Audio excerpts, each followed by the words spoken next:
En 1433, à Calicut, en Inde, Zheng He, âgé de 62 ans, fait une chute en montant à bord d'un navire. Son état se détériore rapidement. Zheng He se rendait pour la 7e fois dans les océans occidentaux. Ministre important de la dynastie Ming, mais plus tout jeune, il avait accepté de diriger à nouveau une flotte pour cette grande expédition. Il sut alors qu'il ne pourrait plus jamais revenir dans sa patrie. Mourant, ses pensées allaient à la dynastie Ming et à la glorieuse cité interdite. Et il avait l'impression de revoir Zhu, l'empereur Jiangsu des Ming, lui offrir un banquet pour son départ il y a déjà bien longtemps.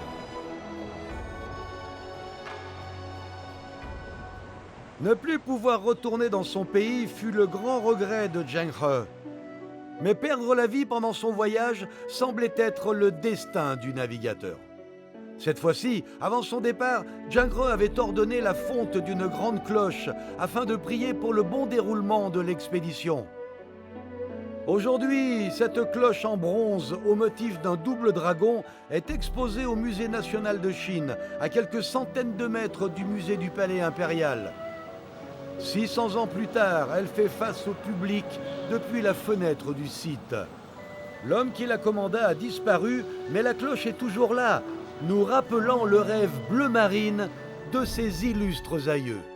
Cette cloche porte encore clairement l'inscription « Un beau jour d'été, au cours de la 6e année du règne de Xuande des Ming, les eunuques Zheng He, Wang Jinghong et d'autres officiers et soldats prirent l'initiative de couler cette cloche en bronze comme une éternelle offrande, des prières pour un voyage vers l'ouest, dans la sécurité, le bonheur et le succès. » Symbole du départ de Zheng He, cette cloche coïncidait avec la fin des grandes expéditions, annonçant d'ores et déjà l'arrêt de l'exploration maritime par l'ancienne Chine.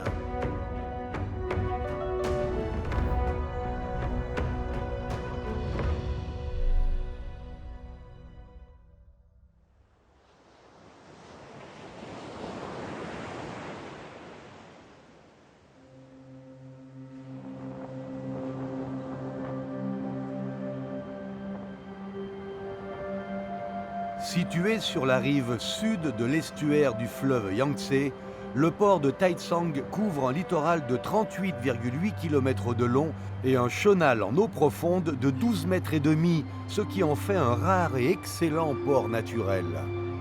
Grâce au flux de cargos, nous pouvons imaginer la grandeur de cette escale il y a plus de 600 ans. Pendant les dynasties Yuan et Ming, de nombreux navires marchands provenant entre autres du Japon, de l'archipel Nansei, de Corée, d'Annam s'y retrouvaient. Le navigateur et diplomate Zheng He de la grande dynastie Ming partit de ce lieu pour 7 voyages vers l'ouest. Mais après la disparition de Zheng He, le commerce vivant et les nombreux voiliers du port de Taicang disparurent de l'histoire de la nation pendant près de 600 ans. Pourquoi l'exploration maritime de la dynastie Ming s'est-elle arrêtée? Aujourd'hui, cette question est encore sur toutes les lèvres.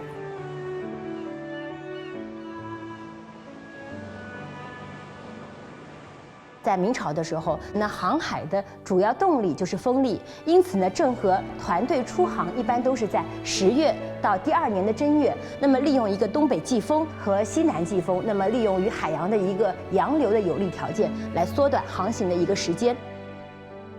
Les voyages de Zheng He vers l'ouest donnèrent un grand élan au commerce d'outre-mer et le port de Taicang fut le premier à gagner en popularité.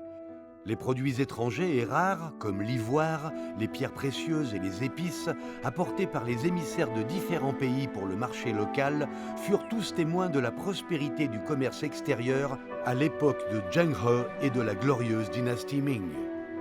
À Taicang, le mémorial de Zheng He conserve une petite corne de rhinocéros de plus de 600 ans. Provenant de Sumatra, ces traces marbrées semblent décrire l'histoire des vents et vagues des océans et la gloire passée des Ming.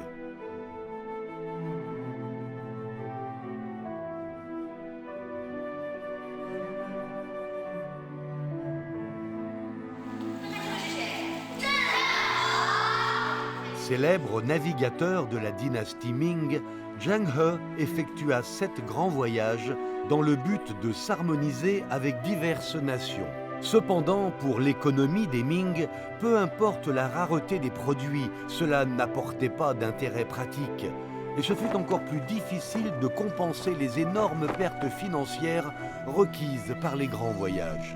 À cette époque, la dynastie Ming disposait déjà d'une capacité maritime de classe mondiale.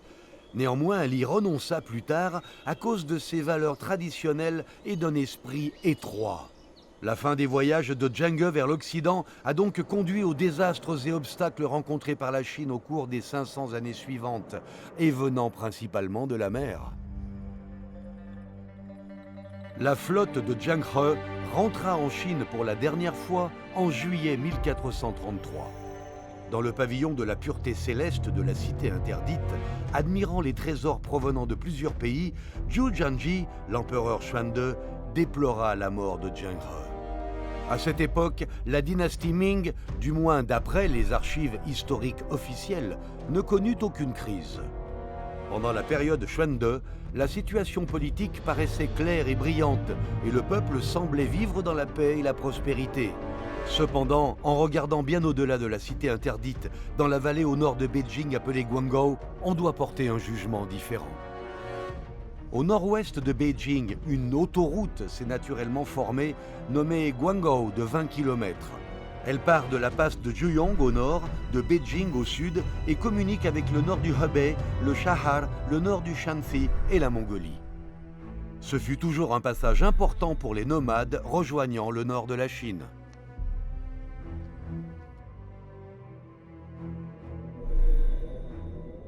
En 1434, un vent glacial traversa la frontière du nord. Ce courant froid du plateau mongol descendit le long du Guangzhou et arriva directement à Beijing. Après la chute de la dynastie Yuan, la Mongolie fut divisée en plusieurs hordes, notamment les redoutables Oïrats et Tatars. Leur ascension fut la tendance irréversible de l'époque.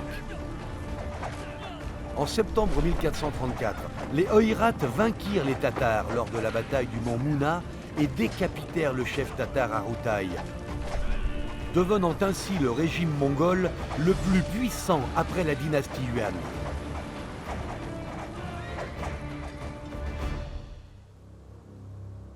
La domination des Oïrats fut un signal extrêmement dangereux pour la dynastie Ming. À l'automne 1434, un rapport sur la défaite et la mort d'Aroutai fut transmis à la cité interdite. Il s'agissait là d'un événement capital, obligeant l'empereur et la cour des Ming à évaluer sérieusement l'orientation future de la défense de la frontière nord.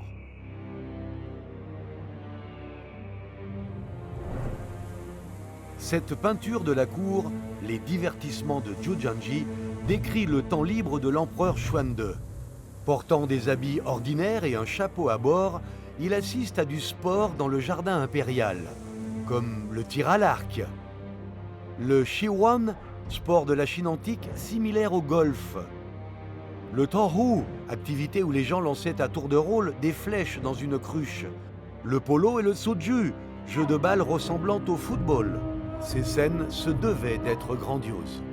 Les grands mouvements de l'ennemi sur le plateau mongol semblaient avoir sombré dans la pile de documents officiels du pavillon de la pureté céleste, et ainsi ils ne suscitaient pas la vigilance de l'empereur Xuande. Ce pavillon était le lieu de repos des empereurs des Ming, où 14 souverains vécurent. Une route impériale, surélevée devant le pavillon, menait directement de la porte de la pureté céleste à la terrasse en marbre blanc à l'extérieur du pavillon. Ce haut lieu divisait l'enceinte du pavillon de la pureté céleste en deux parties. Pour se déplacer entre l'est et l'ouest, les servantes et eunuques devaient emprunter le tunnel sous la route impériale, appelée la grotte du Tigre. Des tortues et grues en bronze ornaient les deux côtés de la terrasse sur le pont, signifiant pour l'empereur une vie éternelle. Mais ce beau symbole ne fut qu'une vision imaginaire pour la plupart des empereurs Ming. En 1435, l'empereur Xuanzong mourut à l'âge de 38 ans. Alors âgé de 9 ans, Zhou Zizhen monta sur le trône sous le nom de Zhentong, légitimité. Ce petit empereur qui perdit son père trop tôt et qui grandit avec l'eunuque Wang Zhen s'imposa sur le trône du dragon. Puis vint le problème de la dictature des eunuques.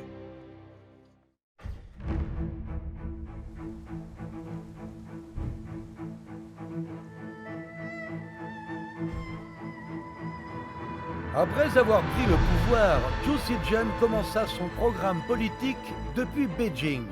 Il fit non seulement réparer les 9 portes de la capitale, mais fit également reconstruire 5 ans plus tard les 3 principaux bâtiments. Le pavillon de révérence au ciel, le pavillon de baldaquin et le pavillon de la culture de soi. Les pavillons actuels de l'harmonie suprême, de l'harmonie du milieu et de l'harmonie préservée ont été incendiés 3 fois, puis reconstruits, rénovés et agrandis à plusieurs reprises au cours de centaines d'années. Le pavillon de l'harmonie suprême mesure 35 mètres de haut avec sa base d'environ 12 étages. Selon les archives impériales, les véritables écrits de l'empereur Shezong Deming, l'ancien pavillon de révérence au ciel mesurait 95 mètres de large et 47 mètres et demi de profondeur. On peut imaginer que le pavillon de révérence au ciel reconstruit était encore plus grand et plus grandiose que celui de l'harmonie suprême se dressant devant nous.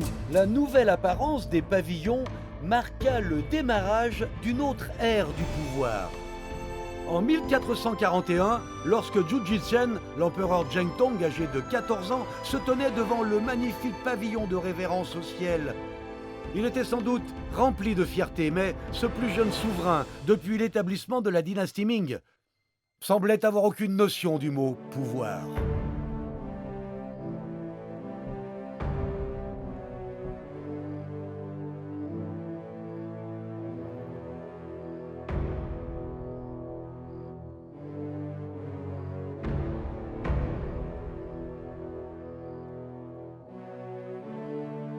Afin de célébrer l'achèvement du nouveau pavillon de révérence au ciel, Zhou Zizhen décida d'offrir un grand banquet à ses ministres. C'est également lors de ce festin que l'empereur Zhentong prit une décision sans précédent en élargissant le périmètre de pouvoir des eunuques.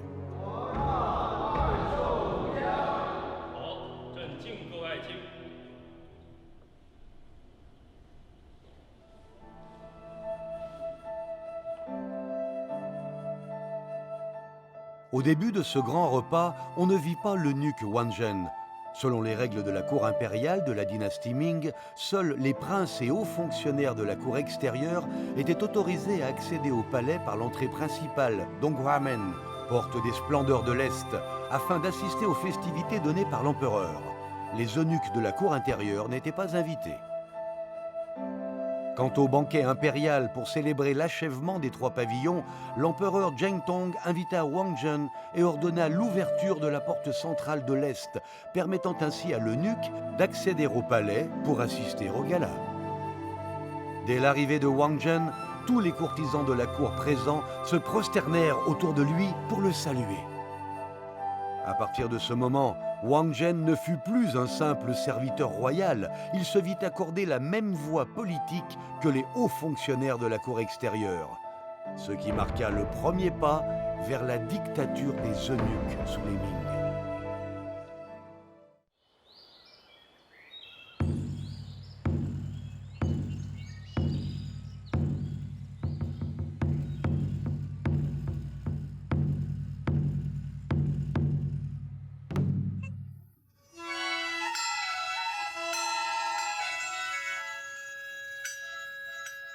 Localisé à Beijing, dans le district de Dongcheng, le temple Zherua, sagesse et endoctrinement, fut autrefois le temple familial de l'eunuque Wang Zhen.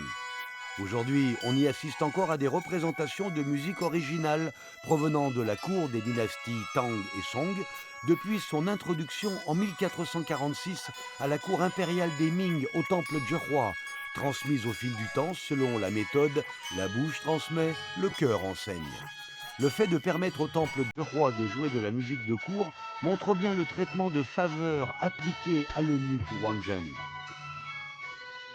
Datant de l'époque des Ming, le temple Zhenhua est un complexe construit entièrement en bois, le mieux conservé de Beijing, et bâti conformément au modèle du temple à 7 bâtiments, répondant à des normes architecturales très élevées. En 1444, Zhou Zizhen, l'empereur Zhentong, nomma ce vieux temple de méditation de la sagesse et de l'endoctrinement à la gratitude et appela poliment Wangzhen maître. Cependant, cet eunuque, qui avait toute la confiance de l'empereur, a pratiquement ruiné la fortune de la grande dynastie Ming.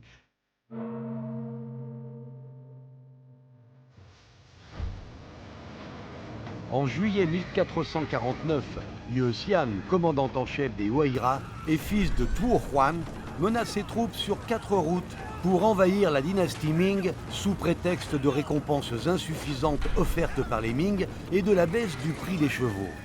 Les Oïra attaquèrent avec rage, les troupes frontalières Ming subirent un échec sanglant et le général de Datong mourut au combat. Selon les archives historiques, face aux guerriers Oïra très vifs, les soldats stationnés à Datong furent décimés et les bastions à l'extérieur de la Grande Muraille tombèrent aux mains de l'ennemi. Pendant un long moment, des flammes s'échappèrent un peu partout de la frontière nord-ouest des Ming. 25 années venaient de s'écouler depuis la dernière expédition au nord de Zhudi, ce qui choqua l'Asie de l'Est. La frontière nord de la dynastie Ming était-elle vraiment si vulnérable ? Si on examine attentivement la situation, il n'est pas difficile de voir qu'il s'agit en fait d'une percée locale des Oïra et non d'une contre-offensive à grande échelle. Les Oïra étaient habiles au combat, mais maladroits pour une guerre de siège. La dynastie Ming devait impérativement se défendre, fortifier les murs et nettoyer les champs de bataille, couper la retraite des ennemis et en même temps mobiliser les armées d'élite pour anéantir ses adversaires.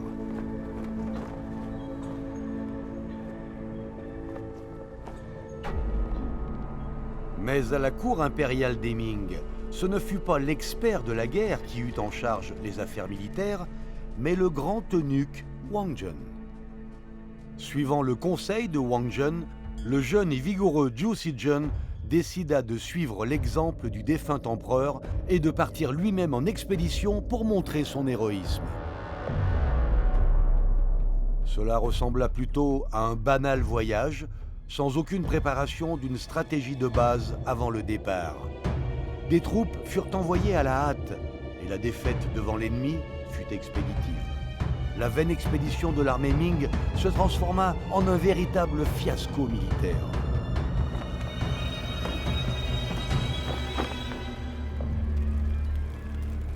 Le 14 août 1449, le soleil brillait de 1000 feux au fort de Tomu, terre et bois, et l'armée des Ming était épuisée.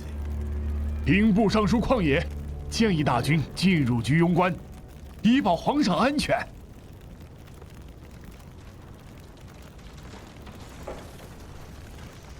Quang Ye, le ministre de la guerre, et Zhang Fu, le duc des Ying, conseillèrent maintes fois à l'armée de rentrer dans la passe de Jiuyong pour sécuriser les troupes. Mais l'incompétent Wang Zhen, aux commandes de l'ensemble des pouvoirs militaires et politiques, ignora cet avis et ordonna à l'armée Ming de se retirer dans la passe de Zhejing, au sud-ouest de Beijing. Cette décision aberrante conduisit des centaines de milliers de soldats vers une impasse périlleuse. Au fort de Tumu, entouré de terre et de bois, l'eau manquait. La rivière la plus proche, à 7 km au sud, était sous le contrôle des Oïra. Ye Xian fit d'abord semblant de vouloir négocier, puis de se retirer, afin de convaincre l'armée des Ming de sortir de sa forteresse. L'empereur Zhentong ne soupçonna pas la duperie.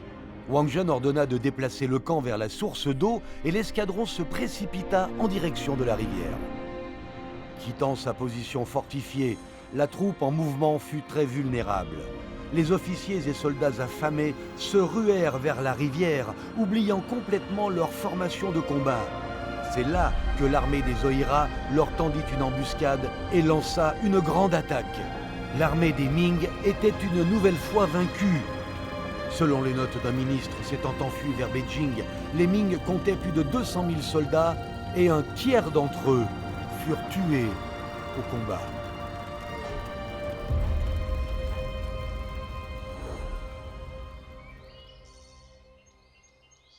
Plus de 500 ans se sont écoulés et l'histoire n'a laissé que ce petit temple de la loyauté manifeste pour raconter aux générations futures la tragique bataille du fort de Tumu. En 1450, la cour impériale des Ming a construit ce sanctuaire pour honorer les centaines de courtisans du palais royal et le demi-million de soldats ayant péri lors de la crise de Tumu. Au cours de cette bataille, un grand nombre de fonctionnaires et de généraux, comme le surintendant de la cour et duc des Ying, le commandant en chef et gendre de l'empereur, furent tués. Et le souverain Jiantong devint prisonnier des Oïrats. Dans un accès de colère, l'eunuque Wang Zhen fut alors battu à mort par le général des gardes. Pour la dynastie Ming, le drame de Tumu était un véritable désastre. Il s'agissait là de la plus grande humiliation depuis la fondation de l'Empire.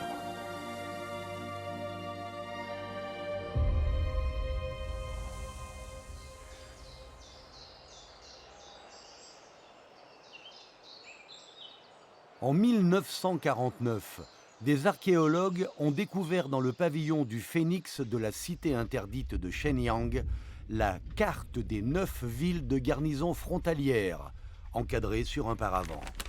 Cette carte très précieuse des Ming, qui délimitait et décrivait toute la Grande Muraille du Nord de l'époque, fut utilisée par les dirigeants mandchous des Qing pour combattre la dynastie Ming. Aujourd'hui, cette pièce est visible au musée provincial du Liaoning. Les 9 villes de garnison frontalière représentaient les lignes défensives clés de la frontière nord, au début de la dynastie Ming. Chacune fut entrée sur un point d'assistance stratégique. Elle s'appuyait sur des conditions géographiques favorables. Avec ses forteresses, unités mobiles et de défense, tronçons de la Grande Muraille et bases logistiques. Ce fut un système militaire complet pour combattre les forces mongoles.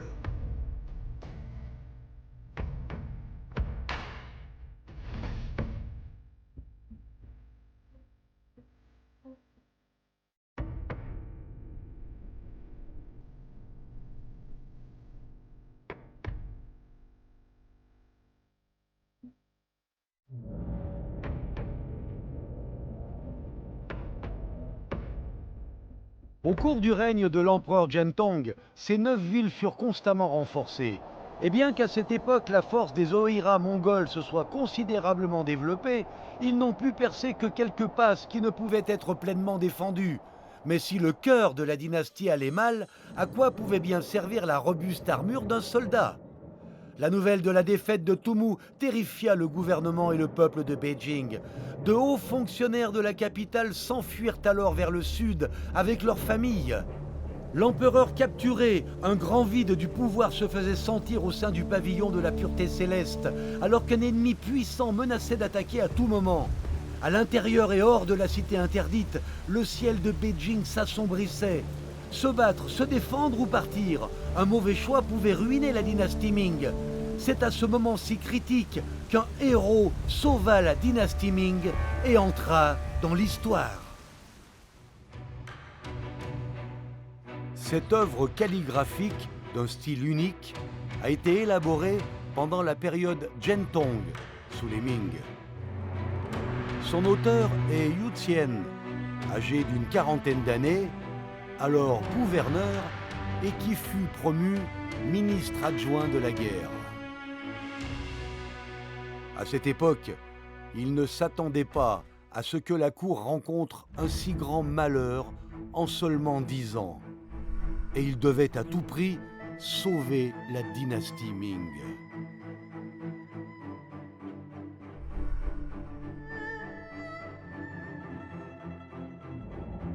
La porte du Méridien est l'entrée principale de la cité interdite.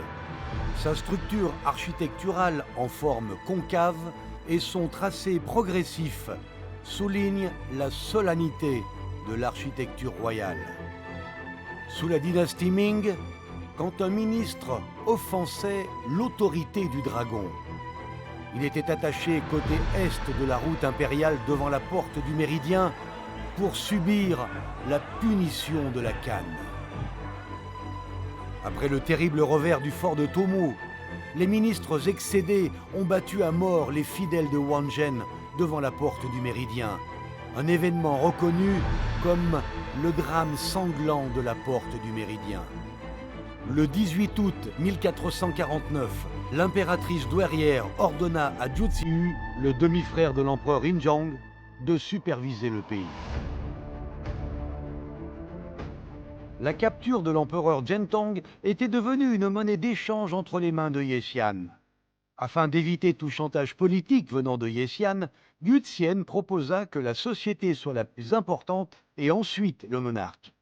Avec les différents ministres, ils ont alors soutenu Zhu Ziyu pour prendre le trône et adopter un nouveau règne nommé Jintai. Ils ont malgré tout continué d'honorer l'empereur Injong. L'ennemi se rapprochait de Beijing. La capitale était vraiment en grand danger. Commandant en chef suprême, Zhu Ziyu, l'empereur Jintai, nomma Yu Xian, alors âgé de 52 ans, ministre de la guerre. Ce fonctionnaire, habile en stratégie militaire, fut chargé de gérer l'ensemble des bataillons et de la cavalerie afin de réorganiser l'armée en ayant les pleins pouvoirs pour défendre Beijing. La guerre devint imminente, d'où la mobilisation des troupes pour renforcer la défense de la capitale. Sous les ordres de l'empereur Jintai, Yu Xian rassembla de toute urgence les bataillons stationnés dans les deux capitales du Henan et du Shandong, ainsi que des troupes de transport alimentaire le long du canal Beijing-Hangzhou pour se déployer à Beijing.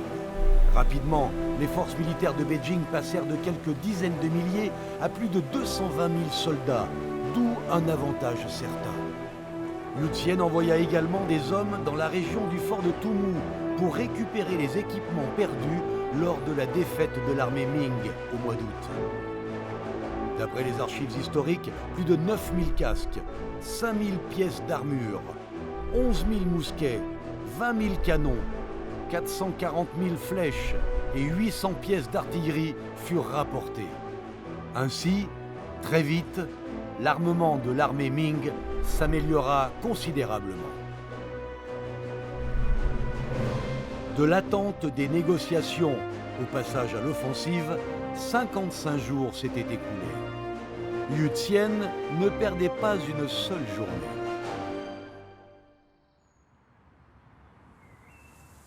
Au départ, Ye Xian pensait avoir tous les atouts en main et faire chanter au prix fort la dynastie Ming. Mais jour après jour, l'adversaire n'entreprit aucune négociation et la détention du souverain suprême perdit de sa valeur. L'ennemi décida alors d'attaquer Beijing, alors que la capitale s'activait pour sa défense. Les Oïrats marchèrent vers Beijing depuis Datong et l'armée Ming dut se défendre sur plusieurs fronts. La bataille à la passe Zhejiang fit gagner 4 jours à Beijing. Le 11 octobre, l'armée de 30 000 Oïrats traversa la banlieue de Beijing et arriva au pont Marco Polo. Beijing était prête. Lorsque les soldats Oïrats s'approchèrent de la capitale, la guerre se précisa, car la porte de la cité de Beijing était celle des Ming. Deschenmeng n'était qu'à 3 kilomètres de la cité interdite. Cette courte distance pouvait mettre la capitale impériale en grand péril en cas de défaillance de l'armée Ming.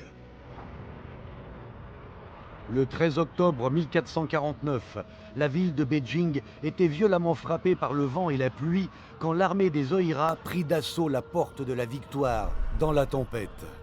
La cavalerie de l'armée Ming fit semblant d'être vaincue et se retira à la porte de la victoire. Le chef Ye Xian lança des dizaines de milliers de cavaliers à sa poursuite. She Hang, un général de l'armée Ming, dirigea le bataillon des machines divines pour monter une embuscade à l'extérieur de la ville. Quand l'armée de Ye Xian pénétra dans le périmètre du piège, Yu Xian déclencha alors l'offensive et le bataillon tira d'innombrables flèches en direction des ennemis.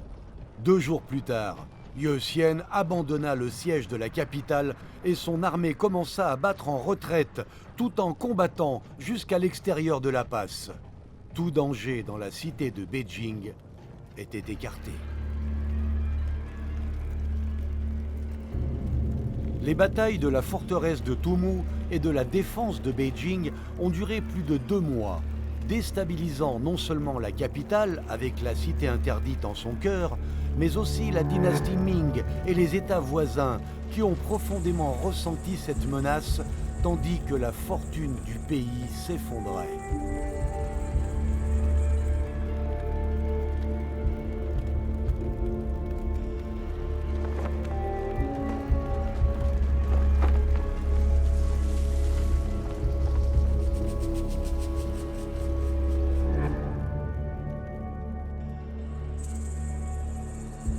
Un an plus tard, Zhou Zizhen, l'empereur Jiantong capturé, retrouva la liberté. Zhou Ziyu, l'empereur Jintai, l'assigna à résidence dans le palais du Sud. 你假如那次北京城没保住，民营政委回不来，保卫北京城这件事情上，当然于谦是值得宣传的。但更主要的就是这一次危机，就从大历史来看，是中国北部边疆能够保住的一次重要的历史性的胜利。 La bataille de Beijing était gagnée et les armes du bataillon des machines divines y jouèrent un rôle décisif.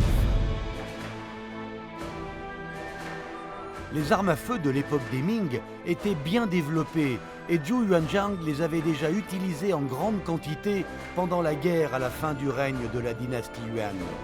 Au cours de l'ère de Yongle, l'utilisation de ces armes était plus spécialisée. Le bataillon des machines divines est une force spéciale d'armes à feu créée par Zhu Di, la première du genre, leader en Chine et dans le monde entier. Une guerre ne peut être menée sans armes, alors que la victoire ou la défaite dépendent des hommes. Pourtant, un tel armement n'a pas pu sauver le fort de Tumu, ni éviter le déclin ultérieur de la défense nationale des Ming.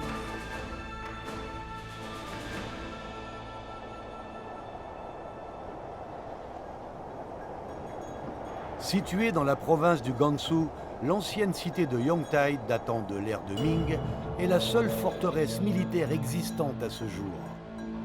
En 1449, la même année du drame de la forteresse de Tumu, la tribu tatare Ashitu, qui s'était toujours soumise à la dynastie Ming, a commencé à envahir la région de Jintai dans la province du Gansu. Les Tatars vivaient à l'origine en paix avec les Ming, mais ils firent volte-face suite aux événements du fort de Tumu. Car la victoire des Oïrats encouragea les Tatars, remarquant que la dynastie Ming n'était plus si forte qu'autrefois. Les Oïrats ayant pu faire fortune dans le nord de la Chine, pourquoi les Tatars ne pourraient-ils pas faire la même chose dans le nord-ouest du pays? Dans l'ouest du pays, la confrontation entre la dynastie Ming et les Tatars dura plus de 150 ans, avec plus de 100 grandes et petites batailles. Ce n'est qu'à la 26e année de Wanli, en 1599, qu'un vainqueur se distingua. La dynastie Ming réoccupa le territoire perdu au nord du fleuve Jaune et au sud du désert du Nord.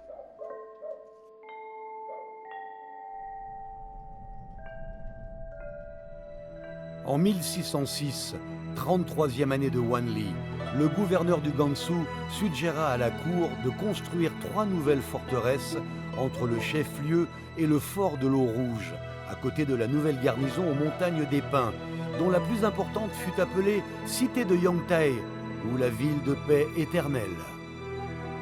Comme son nom l'indique, la dynastie Ming espérait conserver ces belles montagnes et rivières. Cependant, il fut de plus en plus difficile de préserver cette nature.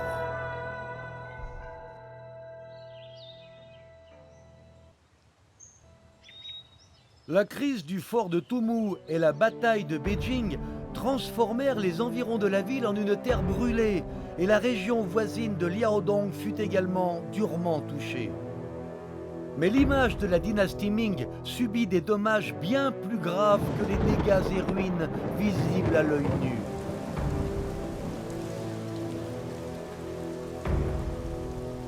Cette catastrophe et ses effets secondaires influencèrent profondément cette époque jusqu'à la fin des Ming. Au 23e jour du premier mois lunaire de 1457, l'atmosphère joyeuse du Nouvel An à Beijing ne s'était pas encore dissipée. À midi, un fourgon de prisonniers était escorté à l'extérieur de la porte de la vénération littéraire. En seulement quelques jours, Zhu Ziyu, l'empereur Jingtai, tomba gravement malade. L'ère de Zhu Zizhen fut rétablie et il changea son nom de règne en Tianshun, signifiant « en conformité avec la volonté du ciel ». C'est le fameux incident de remporter la porte par la force dans l'histoire des Ming. Le ministre de la guerre fut condamné à mort par les forces de restauration dirigées par l'empereur Yinzhong. Yu Tien devint la plus grande victime de ce coup d'État. Yu Tien remporta la grande bataille de Beijing et sauva la dynastie Ming en pleine crise. Repoussant la puissante cavalerie des Oïrats, il n'a cependant pas pu remporter la brutale lutte du pouvoir. D'après les livres d'histoire, le monde a été lésé.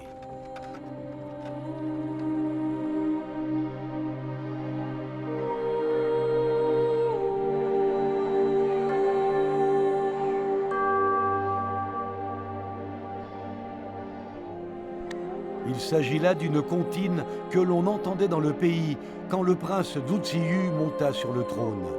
En fait, cette chanson enfantine fut écrite par des lettrés.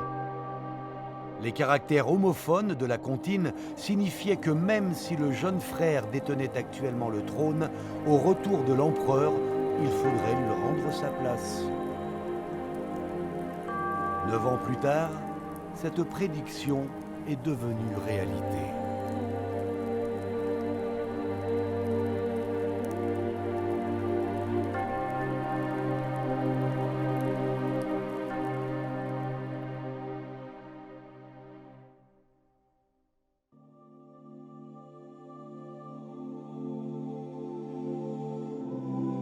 Propriétaire de cette maison avec sa cour carrée, Yu Tien a autrefois sauvé la ville de Beijing et influence encore aujourd'hui les nouvelles générations.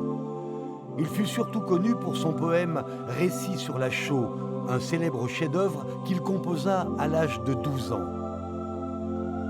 Venant de la haute montagne, vous avez subi des milliers de coups de marteau et le feu brûlant. Vous n'avez pas eu peur de vous briser les os, car vous vouliez laisser votre droiture innocente dans le monde. Voilà un poème impressionnant dont la force a percé le papier et qui semble être une interprétation de sa propre vie. Après la mort de Yu Tien, des soldats reçurent l'ordre de fouiller sa maison. Mais ils ne trouvèrent rien de valeur, à l'exception d'une armoire verrouillée. Après l'avoir ouverte, ils découvrirent qu'elle contenait seulement une robe dragon et une longue épée, des présents de l'empereur. Ils n'avaient aucun autre bien.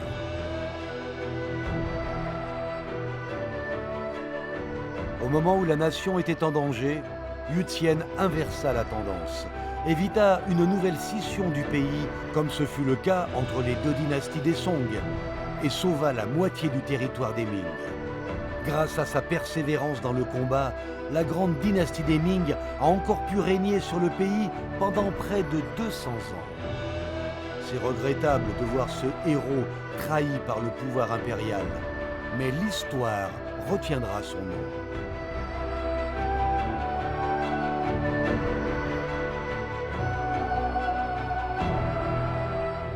Pour la dynastie Ming, la mort de Yu Tien a été un tournant qui ne pouvait être ignoré. Le clan des fonctionnaires subit un coup très dur et à ce stade, le déclin de la destinée de la grande dynastie Ming fut inévitable.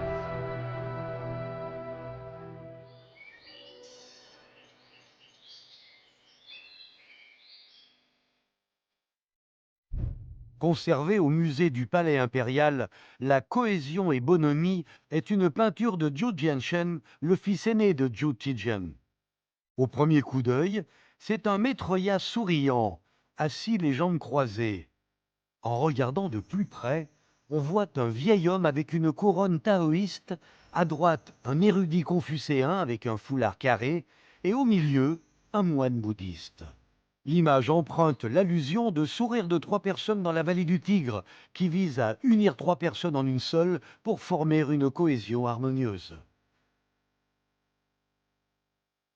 Cela interprète la pensée chinoise d'antan du juste milieu et reflète également le désir du dirigeant pour la culture de l'harmonie, une manifestation de l'incarnation de la concordance entre le souverain et les courtisans, ainsi que l'autorestauration au sein du gouvernement des Ming. En 1464, Zhu Jianshen, âgé de 16 ans, fut intronisé dans le pavillon de révérence au ciel, sous le nom de règne de Chenghua, et se nomma l'empereur Xianzong des Ming.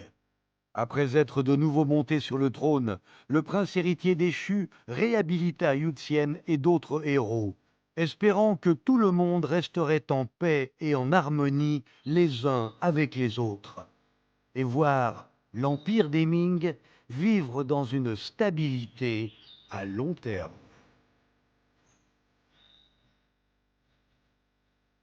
C'est sans doute à cause de l'énorme écart entre cette vision et la réalité que, peu de temps après son accession au trône, l'empereur Chenghua commença à négliger les affaires politiques et ne voulut plus voir ses ministres. C'était la première fois qu'un empereur des Ming ne discutait plus de politique avec ses courtisans.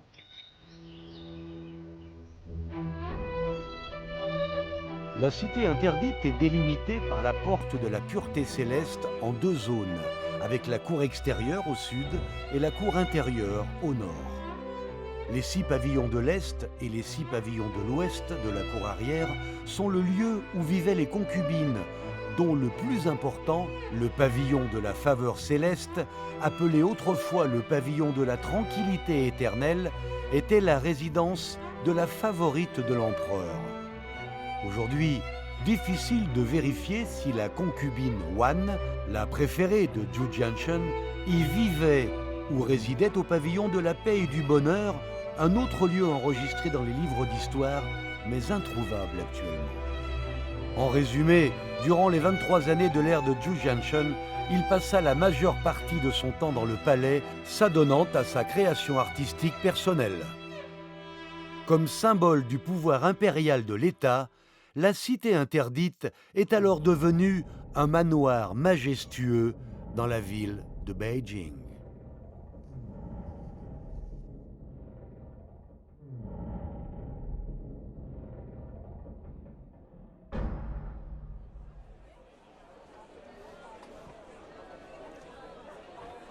Le changement de tempérament d'une dynastie semble être perceptible à partir d'une œuvre d'art. Dans l'exposition de la porcelaine impériale au pavillon de la Grande Bienveillance du musée du Palais impérial, on peut voir la figure légendaire de l'empereur Chenghua dans l'histoire.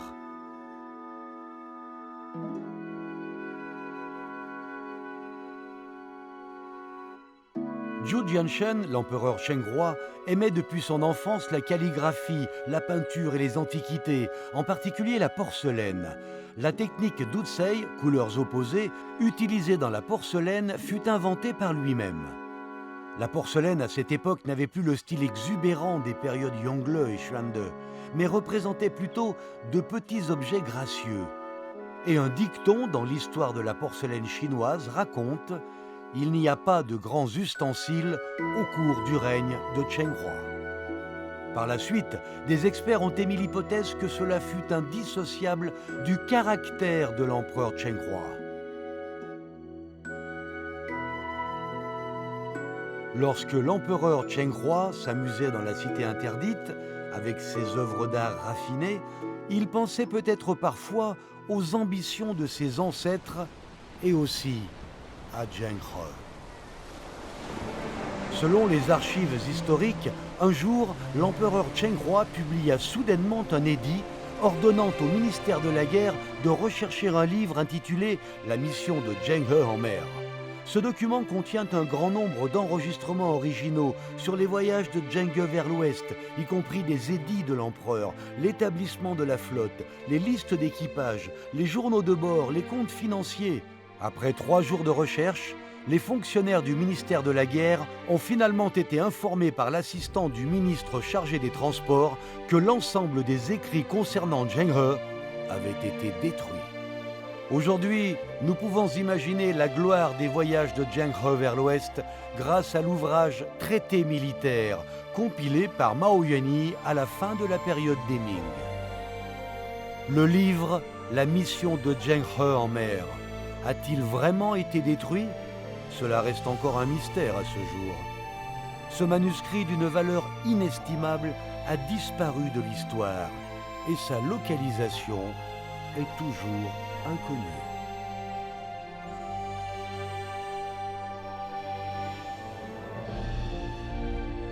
Les voyages de la grande dynastie Ming prirent fin. Zheng He ne fut plus mentionné. D'énormes flottes et navires surnommés trésors furent abandonnés. Ainsi, l'exploration de la civilisation maritime de l'ère des Ming s'achevait. Au même moment, dans le monde occidental, la Renaissance et les grandes découvertes du monde commençaient.